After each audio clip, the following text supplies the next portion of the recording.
नमस्कार, मैं हूं अंजलि इस्वाल और देश की बात में आपका स्वागत है। शुरुआत करते हैं उत्तर प्रदेश में, जहां पर ब्लॉक चुनाव के दौरान हिंसा और झड़प की कई जगहों से खबरें आ रही हैं। हम आपको बता दें कि तस्वीरें कई जगह की वायरल हुई हैं, जिसमें साफ पता चल रहा है कि किस तरह से वहां हिंसा हो रही है और पुलिस नाकाम नजर आ रही है इसे काबू में करने में।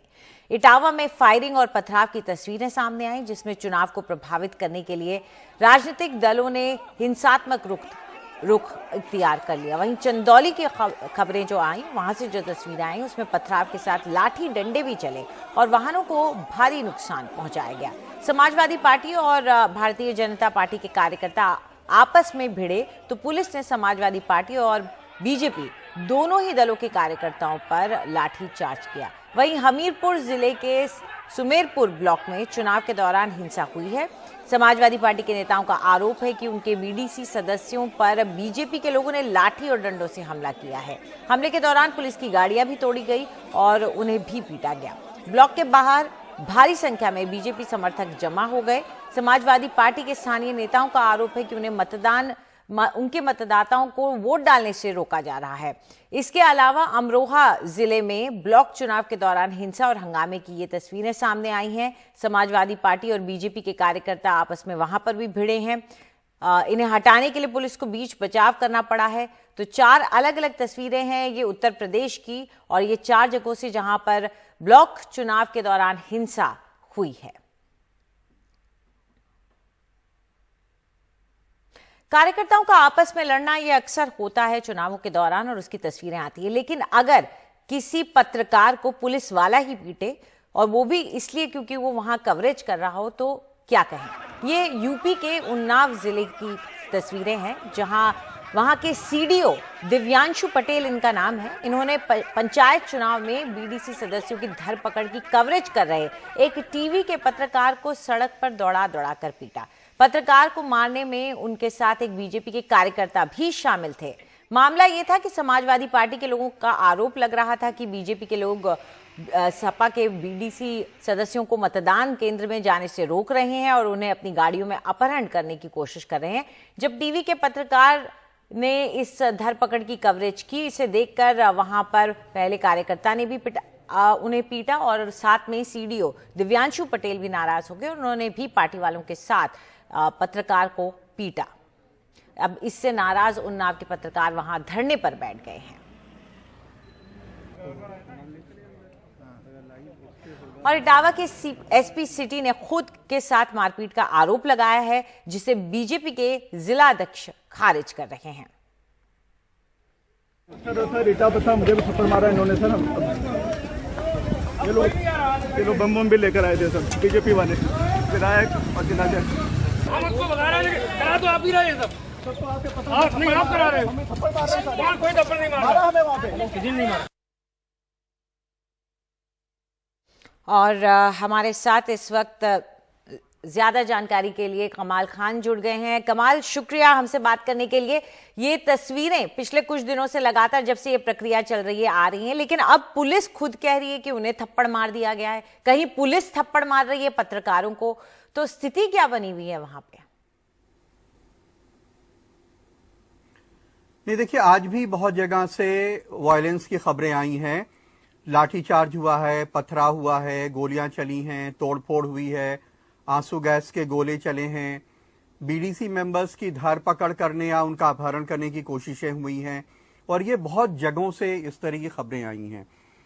अब इसकी मुश्किल इस वजह से ये सब होता है क्योंकि ये चुनाव इनडायरेक्ट इलेक्शन है।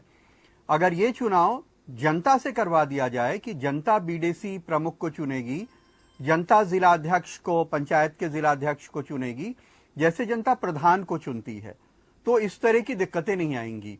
लेकिन जब जो चुनाव इनडायरेक्ट होता है तो उसमें इस तरह की मैनिपुलेशन के चांसेस ज्यादा होते हैं, और ये जो सत्ता में होता है या जिसके पास ज्यादा पावर होती है वो करता है, और हर बार ऐसे ही नज़ारे नजर आते हैं कमोबेश। और कोई भी पार्टी इसे डायरेक्ट चुनाव इसलिए नहीं कराना चाहती क्योंकि उसको ये लगता है कि जब हम सत्ता में आएंगे तो चुनाव को पे कब्जा कर सकते हैं। तो उसके कारण ये विकृति आई है, जिसके कारण ये सारी चीजें नजर आ रही हैं। उन्नाव में जो हो रहा है वहां पे पत्रकार कह रहे हैं कि कुछ बीडीसी मेंबर्स को कुछ लोग अंदर जाने से रोक रहे थे। वो धरपकड़ कर रहे थे, उनको गाड़ियों में भरने की कोशिश कर रहे थे ताकि वो अपने उम्मीदवार को वोट ना डाल सकें। इसकी वीडियो कुछ लोग बना रहे थे। ये सब सीडीओ की मौजूदगी में हो रहा था, उनकी आंख के सामने हो रहा था। जब पत्रकार ने वीडियो इसकी बना ली तो सीडीओ को हो सकता है ये लगा हो कि उनकी बेइज्जती होगी कि जहां पे वो खड़े थे वहां पे इस तरह की चीजें हो रही थी। इस पे वो इतना नाराज हो गए कि उन्होंने टीवी पत्रकार को सड़क पे लात घूंसों से दौड़ा दौड़ा के मारना शुरू कर दिया। ये पुलिस के सीओ नहीं है, ये सीडीओ हैं, आईएएस अफसर हैं जो इस हिंदुस्तान का सबसे बड़ा इम्तिहान दे करके उसको पास करके सबसे मुश्किल कंपटीशन को पास करके आते हैं। तो किसी भी आईएएस अफसर को यह बिल्कुल शोभा नहीं देता है कि वो गुंडों की तरह सड़क के ऊपर पत्रकारों के ऊपर लात घूंसे चला रहा हो। लेकिन उन्नाव में एक आईएएस अफसर जो हैं ये खुलेआम लात घूंसे चलाते हुए पत्रकार को मारते हुए नजर आ रहे हैं और पत्रकार इसके खिलाफ काफी नाराज हैं, वो वहां धरना दे रहे हैं। जी कमाल, तस्वीरें साफ बयां कर रही हैं कि किस तरह की हिंसा वहां पर हुई है, लेकिन अब पुलिस का क्या कहना है कि ये बात तो सही है कि तस्वीरों में हम देख सकते हैं कई जगह पुलिस वाले कम और लोग ज्यादा हैं, और अगर पुलिस वाला ही फोन पे ये बात कहता है कि मुझे थप्पड़ मार दिया गया है तो जाहिर तौर पर पुलिस का कुछ बस चल नहीं रहा है। देखिए, पुलिस के बारे में तो इस बयान के बाद कुछ कहने की गुंजाइश ही नहीं रह जाती है कि एक एसपी अपने एसएसपी को फोन करके बता रहा है कि मुझे थप्पड़ मार दिया है। फिर राजनीतिक लोग उससे बहस कर रहे हैं, उनसे भी वो कह रहा है कि आपके लोगों ने मुझे थप्पड़ मारा। वो लोग कह रहे नहीं, आप गलत कह रहे, नहीं मारा। एसपी कह रहा है कि नहीं मुझे थप्पड़ मारा। तो ये तो उसी सरकार का एसपी है जो बता रहा है कि मुझे थप्पड़ मारा गया चुनाव में। 2.5 लाख की पुलिस फोर्स है।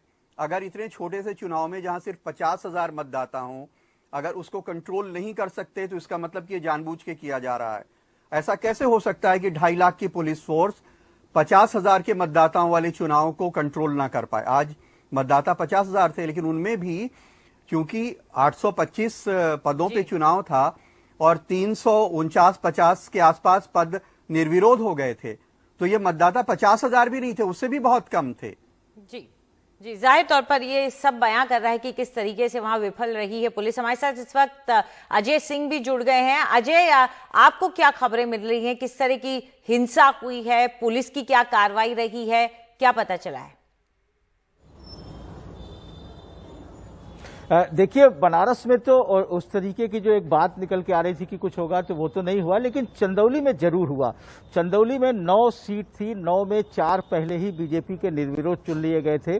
5 सीटों पर चुनाव हो रहा था, 4 जगह शांतिपूर्ण था, लेकिन चंदौली के जो सदर ब्लॉक है वहां पर जो है वो सुबह से ही बहुत गहमा गहमी थी। भाजपा और सपा के लोग एक दूसरे से इकट्ठा थे। ये लग रहा था कि कुछ न कुछ भाजपा के लोग कुछ करेंगे, इस बात पर सपा के लोग भी पहले से बहुत ज्यादा वहां पर आ गए थे। और तकरीबन 2 बजे के आसपास वहां पर जो है वो जम करके जो है वो आपस में झगड़ा हुआ, फिर पथराव होने लगा। शुरू में पुलिस जब तक उसे संभालती तब तक काफी ज्यादा पथराव और सारी चीजें हो गई थी। दौड़ा दौड़ा करके लोग मार रहे थे। सपा कार्यालय में कुछ देर तक के लिए अफरा तफरी का माहौल हो गया था। बाद में पुलिस ने हल्का सा बल प्रयोग किया, लेकिन जिस तरीके की चीजें देखने को मिली वो ये लग रहा था कि पूरी तैयारी के साथ सारे कार्यकर्ता आए हुए थे। और जिस तरीके से उन लोगों ने वहां पर जो तांडव हुआ, जिस तरीके से एक चंदौली में जो पहले भी एक कुछ लोग जो निर्विरोध जीत गए थे उसके बाद इस तरीके का अंदेशा था, तो वो आज यहाँ पर देखने को मिला सदर ब्लॉक में। पुलिस को जिस तरीके की कार्रवाई करनी चाहिए उस तरीके की कार्रवाई करती नहीं दिखी। यही वजह है कि पहले से पता था कि होगा, काफी भीड़ थी, बावजूद इसके पथराव हुआ, झड़प हुआ, मारपीट हुई। बाद में पुलिस ने हल्का सा बल जरूर प्रयोग किया।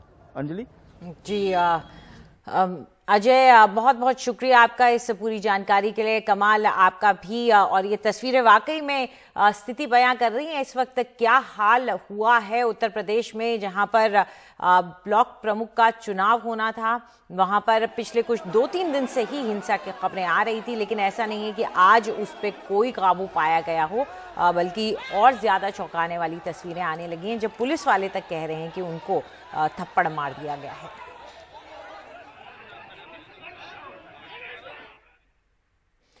और इन चुनावों से पहले हो रही हिंसा पर बहुजन समाज पार्टी की अध्यक्ष मायावती ने ट्वीट कर इसकी निंदा की है। उन्होंने लिखा है कि उत्तर प्रदेश में वर्तमान भाजपा सरकार में कानून का नहीं बल्कि जंगल राज चल रहा है, जिसके तहत यहां पंचायत चुनाव में हुई असंख्य हिंसा व लखीमपुर खीरी की एक महिला के साथ की गई बदसलूकी भी अति शर्मनाक है। क्या यही इनका कानून का राज व लोकतंत्र है?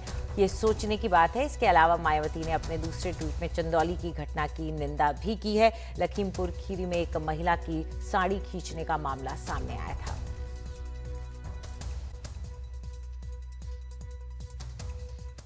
उत्तर प्रदेश के राज्य विधि आयोग ने जनसंख्या नियंत्रण विधेयक का पहला ड्राफ्ट तैयार कर लिया है। इस ड्राफ्ट में 2 से ज्यादा बच्चों वाले लोगों को सरकारी नौकरी और सरकारी योजनाओं के फायदों से वंचित रखने की सिफारिश की गई है।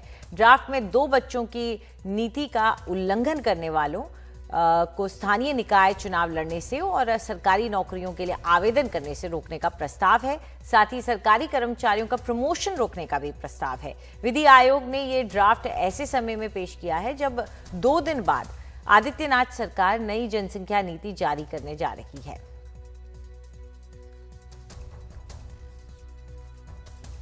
हमारा जो टाइटल है वो कंट्रोल, स्टेबलाइजेशन एंड वेलफेयर है। तो इसमें हमने ये प्रस्ताव किया है कि जो दंपति 2 बच्चों की जनसंख्या नीति को अपनाता है उसे तमाम प्रकार की सरकारी सुविधाएं दी जाएंगी। उसकी जितनी भी राज्य की कल्याणकारी योजनाएं हैं उनका लाभ दिया जाएगा। और अगर कोई व्यक्ति इस नीति का पालन नहीं करता है तो फिर वो राज्य की कल्याणकारी सुविधाओं का लाभ पाने का अधिकारी नहीं होगा। और इसमें हमने ये भी प्रस्तावित किया है कि अगर ऐसा व्यक्ति जनसंख्या नीति को नहीं अपनाता है तो उसका राशन कार्ड 4 यूनिट तक सीमित कर दिया जाए। आज की आवश्यकता है कि जनसंख्या नीति आ जाए और सब लोग जिस प्रकार से देश के सामने चुनौतियां खड़ी हो रही हैं उसका मिल करके मुकाबला करें। जिस जनसंख्या के भरोसे, जिस जनसंख्या को देखकर आपकी बाँछें खिल जाती है जब आप वोट मांगते हैं, वही जनसंख्या आपके लिए अभिशाप बन गई है। और अभिशाप इसलिए बन गई है क्योंकि हमारे डेमोग्राफिक डिविडेंड को, जो जनसंख्या हमारा सबसे पुरजोर हथियार था, हम सबसे युवा राष्ट्र हैं दुनिया के, हमारे यहाँ सबसे ज्यादा वर्किंग क्लास पॉपुलेशन है, हमारे देश की जनसंख्या को देखकर यहाँ बड़े बड़े लोग निवेश करने को तैयार रहते हैं, कंजम्पशन यहाँ का बड़ा है। अब वही जनसंख्या को आपने अभिशाप बना दिया है। और अब खबर महंगाई से जुड़ी हुई। मदर डेयरी का दूध कुछ और महंगा हो गया है। अब दिल्ली एनसीआर में प्रति लीटर 2 रुपए की वृद्धि की गई है। ये बढ़ोतरी सभी तरीके के दूध में की गई है। नई दरें कल यानी कि 11 जुलाई से लागू हो जाएंगी। इससे पहले 1 जुलाई को अमूल ने भी अपने दूध की कीमतें बढ़ा दी थी।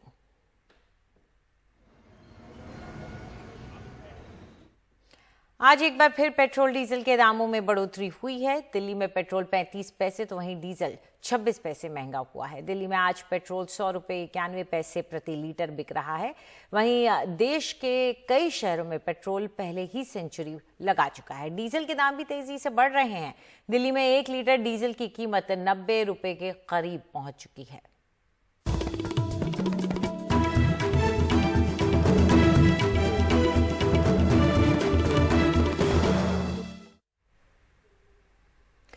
पंजाब में कांग्रेस के नेता नवजोत सिंह सिद्धू और मुख्यमंत्री कैप्टन अमरिंदर सिंह के बीच मतभेद जारी है। और इस सब के बीच लेकिन ऐसा लग रहा है कि शायद कुछ सुलह की गुंजाइश हो, क्योंकि इस बार सिद्धू ने जब किसानों की बेबसी और बिजली की भारी समस्या पर ट्वीट किया है तो उन्होंने इस बार अपनी सरकार पर नहीं बल्कि दिल्ली की केजरीवाल सरकार पर हमला बोला है। और पंजाब आपको बता दें कि सिद्धू ने ट्वीट कर कहा है कि पंजाब की बर्बादी के लिए जो ताकतें हैं वो आज साफ नजर आ रही हैं। दिल्ली की सरकार पंजाब की जीवन रेखा और थर्मल पावर प्लांटों को बंद करना चाहती है।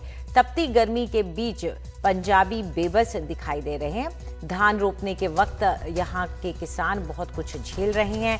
दरअसल दिल्ली की केजरीवाल सरकार ने सुप्रीम कोर्ट में याचिका दायर कर कहा है कि पंजाब और हरियाणा और यूपी के थर्मल प्लांट बंद कर दें। सिद्धू ने पहले बादल पर भी ट्वीट करके हमला बोला, लेकिन बड़ा सवाल ये भी है कि कलह कांग्रेस में फिलहाल जारी है या उसकी कोई सुलह होने वाली है। इस पर ज्यादा जानकारी दे रहे हैं हमारे मैनेजिंग एडिटर मनोरंजन भारती।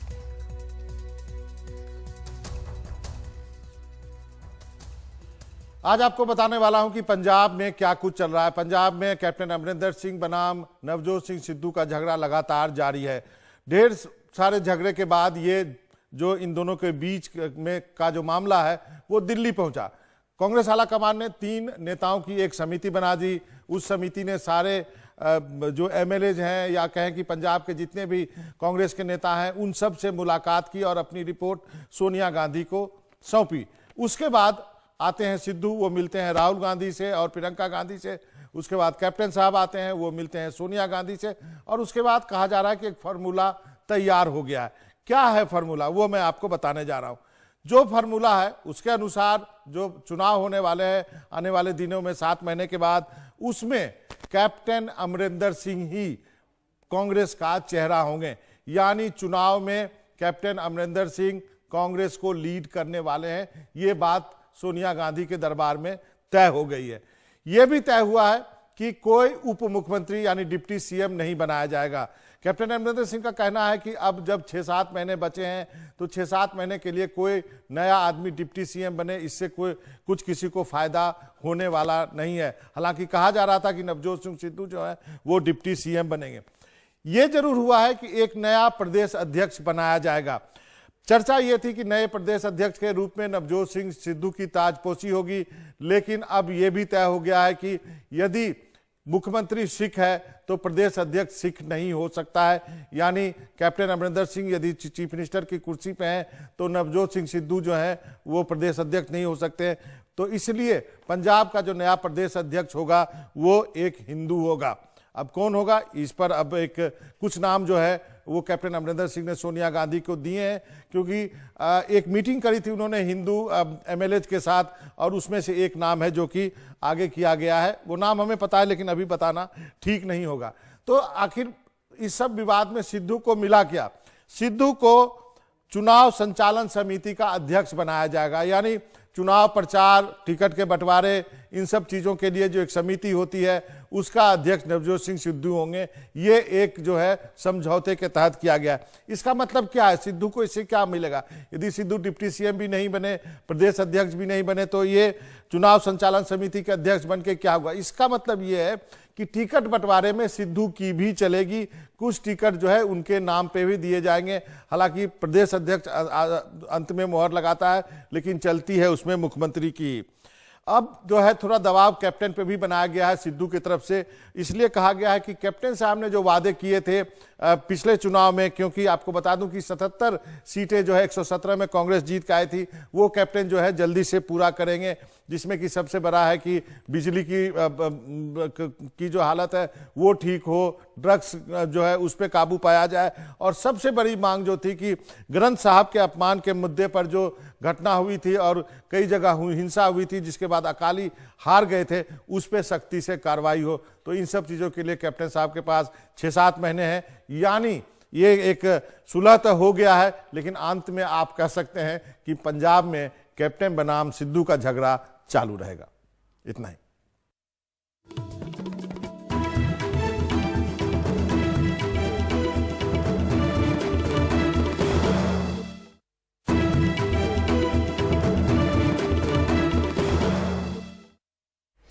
सीधा रुख करते हैं इस वक्त मुख्यमंत्री आदित्यनाथ की प्रेस कॉन्फ्रेंस का। मतदान कर्मियों ने इसमें भाग लिया था। 75 प्रेक्षक भी गए थे। 1735 जोनल मजिस्ट्रेट गए थे। 11,561 सेक्टर मजिस्ट्रेट ने अपनी सेवाएं दी। 379 सहायक निर्वाचन क्षेत्र पंचायत सदस्य इसमें गए थे।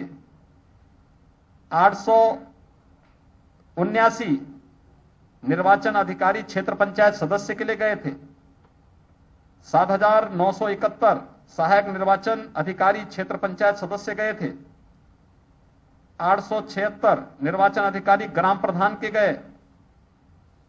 सहायक निर्वाचन अधिकारी के रूप में 9,234, प्रभारी ग्राम प्रधान 1,406 और सहायक प्रभारी ग्राम प्रधान 3,094, यानी कुल 10,49,680 यानी 10.5 लाख राज्य कर्मियों ने निर्वाचन आयोग के निर्देशन में इस पूरी चुनाव की प्रक्रिया को संपन्न किया है और इसमें ये सभी चुनाव इसके साथ संपन्न हुए हैं। इसमें अधिकारियों ने, कर्मचारियों ने, हमारे पुलिस, उत्तर प्रदेश पुलिस के जवानों ने, पीएसी के जवानों ने, होमगार्ड के जवानों ने, इन सब की संख्या देखेंगे तो काफी बड़ी संख्या होती है जिन्होंने इस पूरी निर्वाचन की प्रक्रिया को शांतिपूर्ण तरीके से, यानी लोकतंत्र के इस सबसे बड़े आयोजन को इतनी बड़ी संख्या में, जहां पर हम लोग 8,70,000 से अधिक जनप्रतिनिधियों का चयन कर रहे हैं, उस पूरी प्रक्रिया को संपन्न किया है। इन सभी अधिकारी कर्मचारियों ने को भी मैं हृदय से धन्यवाद दूंगा।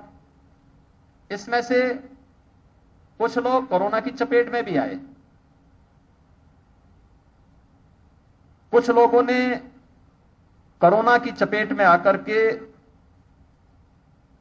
असमय कालकल भी थे, उन सब के प्रति भी मैं अपनी संपूर्ण, उनके परिवारजनों के प्रति मैं अपनी संवेदना व्यक्त करता हूं। राज्य सरकार ने जैसे पहले ही व्यवस्था दी कि कोरोना कालखंड में जो भी कर्मचारी ट्रेनिंग से लेकर, निर्वाचन ड्यूटी से लेकर या उसके बाद उस ड्यूटी के दौरान अगर वह संक्रमण की चपेट में आया है और दुखद मौत उसकी भले ही 1 महीने के अंदर कभी हुई हो, तो उन्हें हम जो कंपनसेशन राज्य निर्वाचन आयोग ने पहले से तय किया था उस कंपनसेशन से आच्छादित करेंगे। और राज्य सरकार ने गाइडलाइन में संशोधन करने के लिए निर्वाचन आयोग को कहा। निर्वाचन आयोग ने फिर अपने गाइडलाइन में संशोधन करने के बाद हमें उस प्रकार का प्रस्ताव बना के भेजा। राज्य सरकार उन सभी कर्मियों को उस प्रकार का कंपनसेशन भी दे रही है, उनके परिवार के सदस्यों को एक नौकरी भी दे रही है, लेकिन किसी की कमी पूरी नहीं की जा सकती है। उन सभी परिवारजनों के प्रति हमारी संवेदना है और ड्यूटी करते हुए जिन कर्मियों ने अपने आप को समर्पित किया, लोकतंत्र के इस महत्वपूर्ण स्तंभ को मजबूती प्रदान करने में अपना योगदान किया, उन सबको मैं विनम्र श्रद्धांजलि भी अर्पित करता हूं। राज्य निर्वाचन आयोग ने शांतिपूर्ण और निष्पक्ष चुनाव संपन्न करने में जो योगदान दिया वो अत्यंत सराहनीय रहा और इतने बड़े चुनाव को बहुत शांतिपूर्ण तरीके से संपन्न करना ये अपने आप मुझे लगता है जिस राज्य में लोकतंत्र को जाति, मत और मजहब के दायरे में बांट करके पेशेवर अपराधी और माफियाओं के सामने गिरवी रखने का प्रयास किसी कालखंड में होता था, आज वहां पर शांतिपूर्ण तरीके से प्रत्येक नागरिक और प्रत्येक दल चुनाव लड़ सकता है, बशर्ते जनता उसको न ठुकराए। और वे सभी लोग आज इस चुनाव में वो परिणाम भी सामने आ रहे हैं। ग्राम प्रधान के लिए, क्षेत्र पंचायत के लिए, जिला पंचायत के लिए हुए चुनाव उसी गरिमा को आगे बढ़ाने का कार्य कर रहे हैं। मैं इस अवसर पर एक बार फिर से आप सभी जो विजयी प्रत्याशी हैं, जिला पंचायत के भी और क्षेत्र पंचायत के भी, इन सबको मैं हृदय से अपनी बधाई देता हूं, अपनी शुभकामनाएं देता हूं। भारतीय जनता पार्टी के सभी कार्यकर्ताओं का, सभी जनप्रतिनिधियों का हृदय से अभिनंदन करता हूं कि उन्होंने अहर्निश प्रयास करके एक सम्मानजनक विजय पार्टी के लिए उपलब्ध करवाई है और हर तबके के कार्यकर्ता को प्रतिनिधित्व करने का अवसर प्राप्त हुआ। आप उत्तर प्रदेश के मुख्यमंत्री जो कह रहे थे कि जो चुनाव हुए हैं ब्लॉक प्रमुख के वो शांतिपूर्ण तरीके से हुए, हालांकि तस्वीरें कुछ और बयां कर रही है। चलिए अब रुक करते हैं बेंगलुरु का। बेंगलुरु में तकरीबन 2 महीने के लॉकडाउन से भी लोगों ने सीख नहीं ली है। बाजार में भीड़ बेकाबू है, सोशल डिस्टेंसिंग की किसी को परवाह नहीं है, मास्क न लगाने के लोगों के पास बहाने तैयार हैं। ऐसे में मुख्यमंत्री बीएस येदियुरप्पा ने चेतावनी दी है कि लोग या तो खुद को संभालें, नहीं तो लॉकडाउन के लिए तैयार रहें।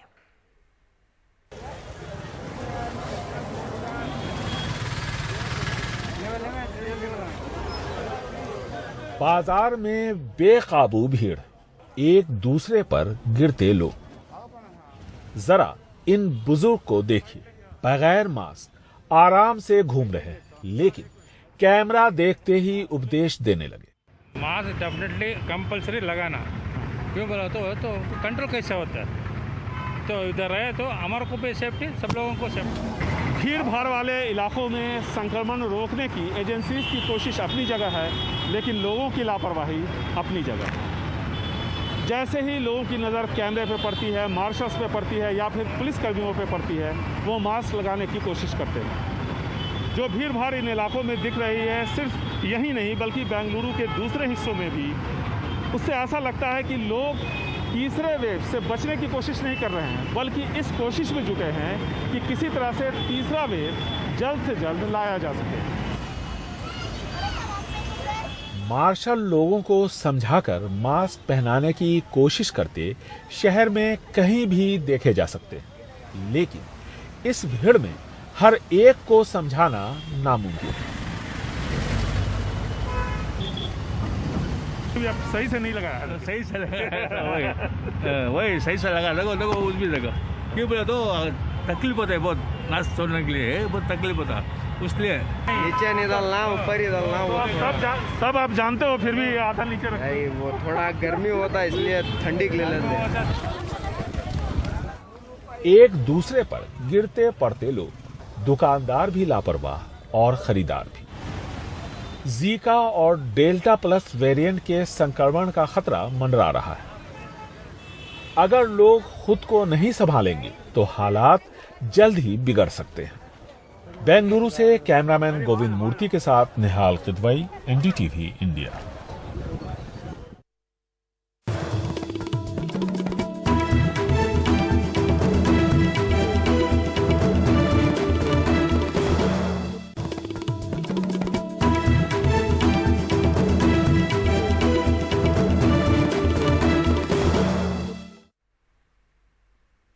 मुंबई के कफ परेड में झुग्गी बस्ती में एक खौफनाक वारदात सामने आई। एक किन्नर ने 3 महीने की मासूम का अपहरण कर उसे मौत के घाट उतार दिया। मासूम के परिवार से शगुन न मिलने पर किन्नर ने इस खौफनाक वारदात को अंजाम दिया। मुंबई पुलिस ने आरोपी किन्नर और उसके दोनों साथियों को गिरफ्तार कर लिया है। मुंबई में कफ परेड की झुग्गी बस्ती में 3 महीने की ये मासूम एक सिरफिरे किन्नर की नाराजगी का शिकार हो गई। लॉकडाउन की वजह से पहले से ही बेजार गरीब परिवार ने बेटी होने की खुशी में 1100 रुपए किन्नरों को देने में असमर्थता क्या जताई। नाराज किन्नर ने रात के अंधेरे में उस मासूम को चुराकर उसकी हत्या कर दी। कि मेरे को बोला तेरा पैसा दे, तेरा घर में पोती आए। तो मैं बोला भाई मेरा पोती ये पैसा नहीं है, मेरा पोती का तो नायगांव मरी थी, उसका लिए बोला था तेरे को मैं 200 रुपये दिया है, अभी मैं नहीं पैसा दे सकती, कोरोना लगा है, काम धंधा नहीं है, जब होएगा तब मेरी लड़की आएगी नायगांव से, तब नायगांव से आएगा तब तू कुछ लेने ले बोल के। परिवार के मुताबिक तब तो किन्नर वापस चला गया, लेकिन रात में उनकी अचानक नींद खुली तो देखा तो बेटी गायब थी। पुलिस में मामला दर्ज कर तलाश शुरू हुई। परिवार ने पुलिस को किन्नर वाली बात बताई। ये मालूमात के आधार पे हमने वो ट्रांसजेंडर को लाके उसको इंटरोगेट किया, अच्छे से उनको पूछताछ की, तो उसने बताया कि मेरा सोनू नाम का दोस्त है, उसने और मैंने जाके वो बच्ची को उठाया और समंदर में जो कीचड़ रहता है कीचड़ में उसको दबाया। आरोपी की दिखाई जगह से बच्ची का शव बरामद होने के बाद पुलिस ने आरोपी किन्नर कन्नू दत्ता और उसके साथी सोनू को गिरफ्तार कर लिया है। बच्चा पैदा होने की खुशी में किन्नरों का घर में आकर इनाम मांगना बहुत पुरानी प्रथा है, लेकिन पैसे न मिलने पर किसी मासूम की हत्या कर देना ऐसा शायद ही पहले कभी हुआ होगा। मुंबई से cameraman Praveen Rohit Sunil Singh, NDTV India के लिए।